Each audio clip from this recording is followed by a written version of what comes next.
Hello travelers! I am Lorekeen, your traveler's guide to Tyria. In our last episode we studied what remained of the Temple of the Unseen, and visited the first settlement where the Sylvari started to mix with other races. Apparently, our foliage-inclined friends make decent neighbors. And that's great news for everybody, because Caledon Forest is home to many cultures, some with extremely different views on life, the universe and everything. The Asura have sent their own experts out here to study these races. Well, they didn't exactly send them. It's more the case that the experts sneaked out here and now they don't remember how to get home and they are late for dinner. Meet Afar III, the foremost expert on Hylek, at least around here, and his sister, Winnie. Afar is studying everything about the Hylek, while Winnie is studying their tongues. Did you know that Hylek have a highly sensitive tongue? It's true. Sensitive, tactile, and extremely nimble. Afar observed the Hylek attempt to catch a bug 66 times, and they never missed. He has 34 more to go before the complete data pool. The Hylek also practice alchemy, but with a small a. Afar finds it cute how serious the Hylek are about mixing their potions and poisons. So, let me get this straight. These Hylek are yellow, the ones to the northeast and far south are red, the Hylek to the west are orange. Right. The Hylek to the southeast are green, and we even saw a blue one earlier not far from here. Right. The blue ones and the green ones are nice, the orange ones and the red ones are mean, and the yellow ones are sometimes nice and sometimes mean, depending on their mood. I wish they were all nice, and there was a purple one that sang and danced and gave out candy. Me too, but unfortunately, this is the real world, not some fantasy land. Do you remember how to get home from here? Winnie is correct. The color of the Hylek correlates to the toxin they produce and that can tell you from a distance if it's safe to approach them. Each tribe has their own different toxin strength, and therefore color. Those tribes with the strongest toxins are the most aggressive. Prolific and belligerent, the Hylek are descendants of the Hecate tribe, from Alona. In the last couple of centuries, they spread around the coast of the Sea of Sorrows and all the way deep in the heart of Maguma. The Hylek are born as nearly helpless tadpoles, with broodmates numbering in the hundreds or even thousands, which creates between them a fierce competition for food and shelter. Those who survive grow more aggressive as their bodies develop the toxins that they use to hunt their prey, protect their villages, and strike down their rivals. Here in Caledon Forest, we have 5 tribes. The Hylek that Afar and Winnie are observing are part of the Hazupl tribe. They are mostly aggressive to outsiders and the only person that can change their mind is Quaggans, the daughter of Totli, the chieftain of the tribe. In contrast to the rest of the Hazupl tribe who have yellow skins, Quaggans has blue skin as her mother was of another tribe. Her mother was killed by the Crate during their first attack. She protected Quaggans. According to Totli, the Crate used to live deeper into the sea, but something drove them to the surface. Until that moment, the shores were peaceful and the tribe was freely embracing travelers, granting them food and shelter within their walls.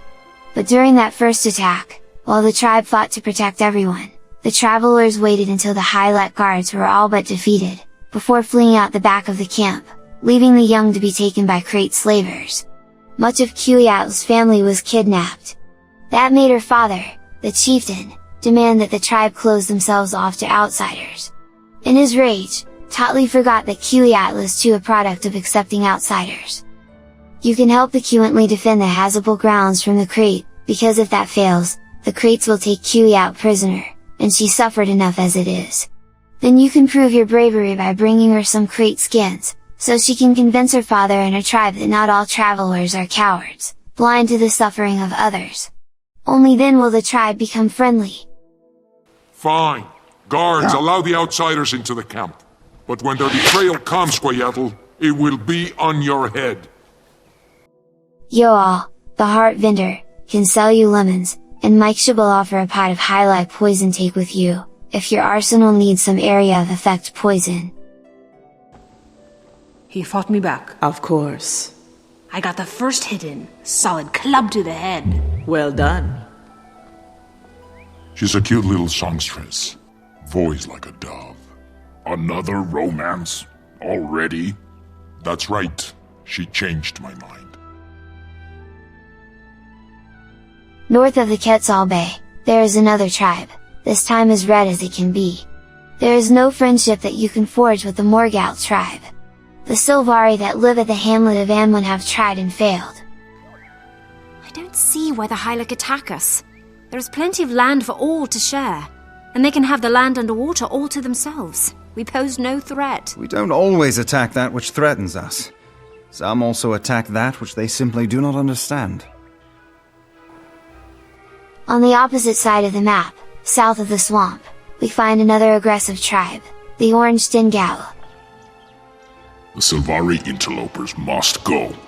They grow like weeds and push us off their best land. Cut them down, rip them out.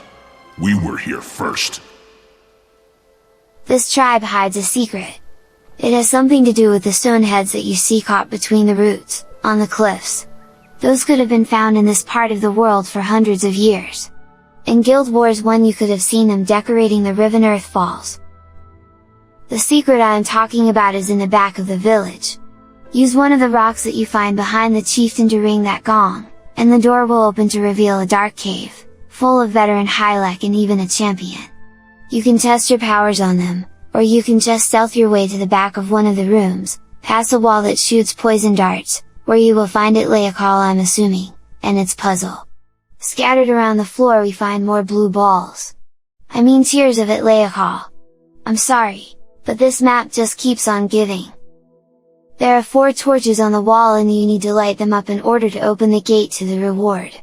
For this you need to arrange the tears on the 9 pressure plates on the floor in such a way that they mirror the lights on Itlaocol's cheeks, with the lights close to the eye representing the plates close to the door. Matching the pattern 4 times will light all 4 torches and open the door to the final room.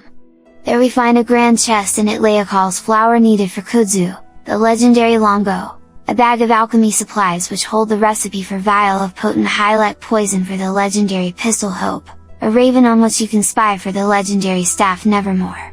Or you can just capture the overall gloom in this room, to craft the legendary greatsword Twilight. You can leave through the door in the back, it will take you next to this waterfall.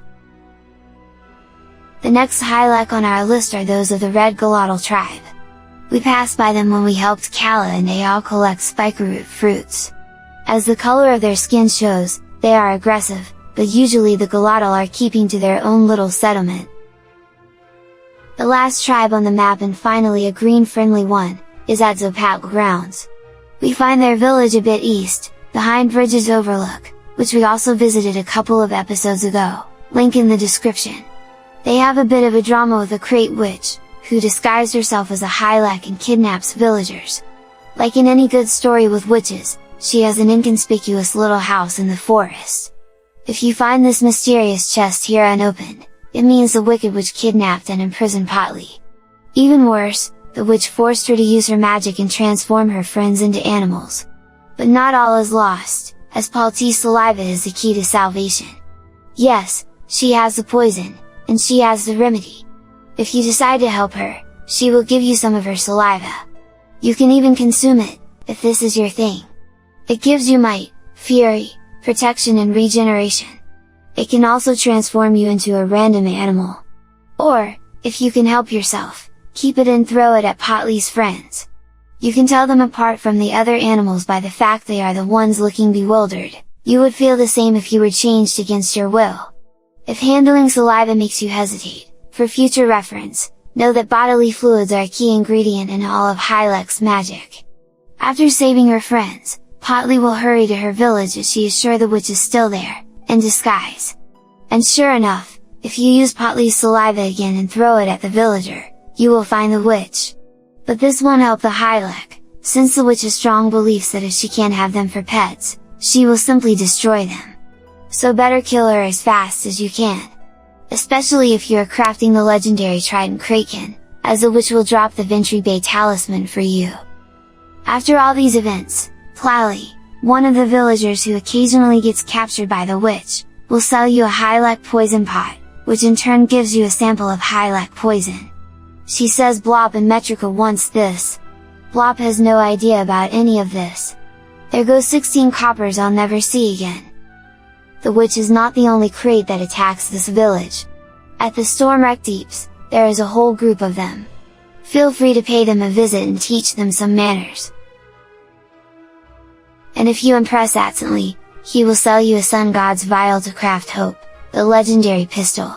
And that is a great honor, because you see, for the Hylek, the sun god is a divine entity, which represents both a bountiful bringer of life and harbinger of drought and famine.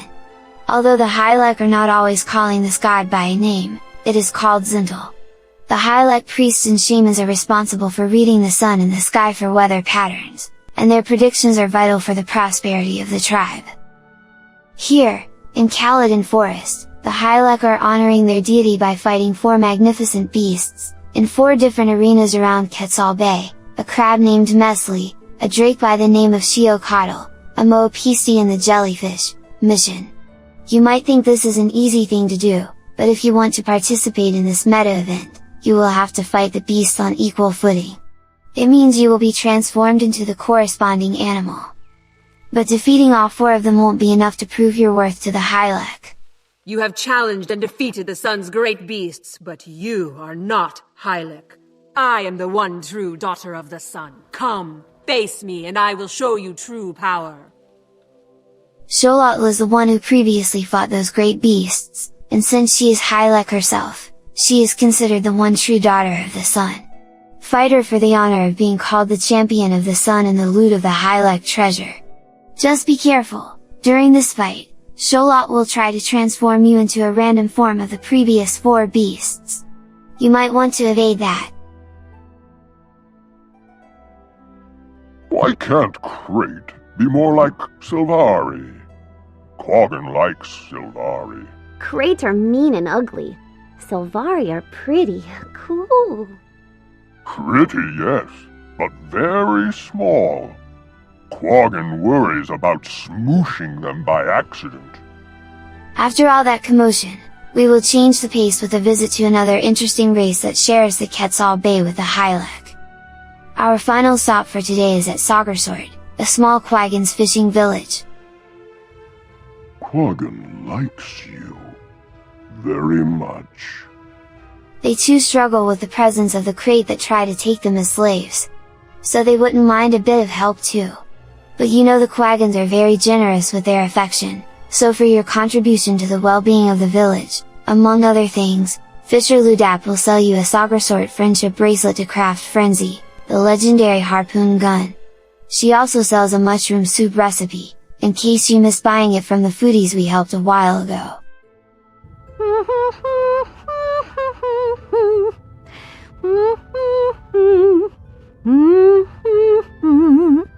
Ijo is a fearful Quaggan that wishes you enjoy his company rather than eating him, regardless of how tasty Quaggan is. He hums his favorite song that his friends used to sing. Long ago, when the Quaggans first came to this place, these friends built a pipe organ and played for the Quaggans. But the crate took those friends and worked them to death, and now the pipe organ sits silent, as no one in town knows how to play it.